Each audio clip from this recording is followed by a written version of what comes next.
First, distribute mats to each player that's playing. Put the scoop selection board and the action pad in the center of the play area. Select the proper ice cream scoop tiles for the number of players you have. So, for example, in a 5-player game, you get 4 Neapolitan scoops, 6 vanilla scoops, and 5 scoops of each of the other flavors. Put the tiles into a draw bag or form a face-down pile next to the board.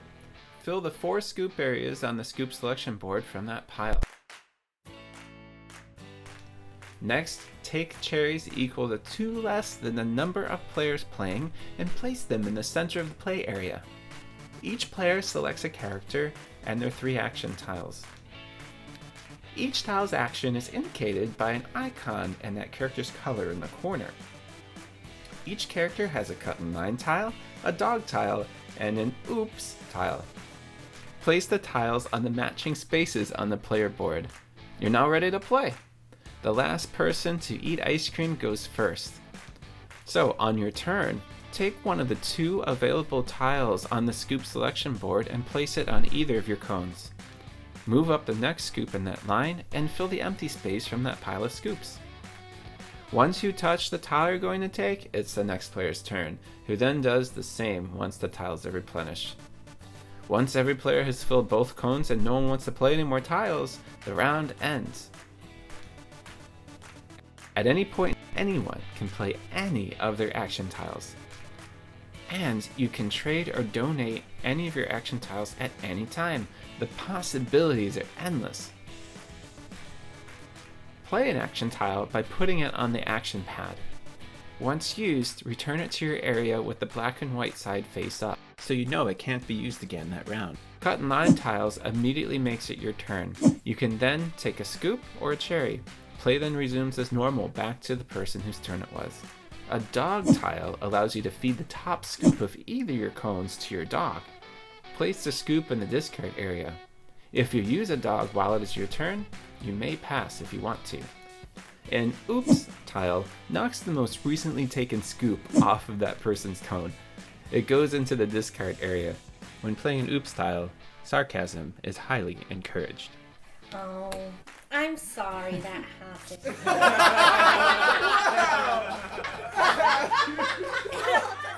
If the person who is oops has their own oops tile available, be careful. They can immediately play it back on you and get revenge and knock the scoop of their choice off the top of either of your cones, as long as it doesn't have a cherry on it. So be careful.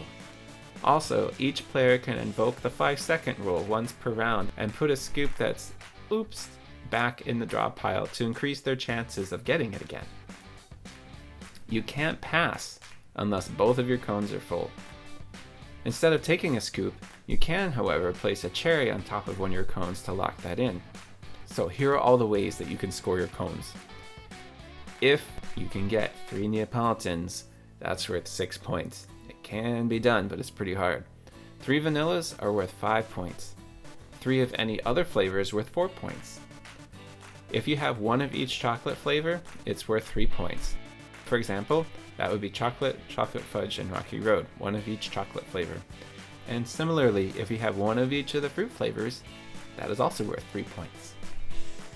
Now, if every scoop in your cone has some sort of chocolate flavor in it, you get 2 points.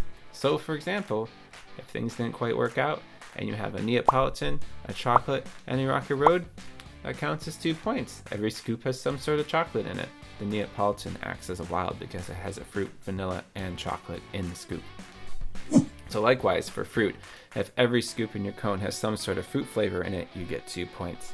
So for example, a strawberry, raspberry cone is worth 2 points. And if at least every scoop of your cone has vanilla in it, you get 2 points.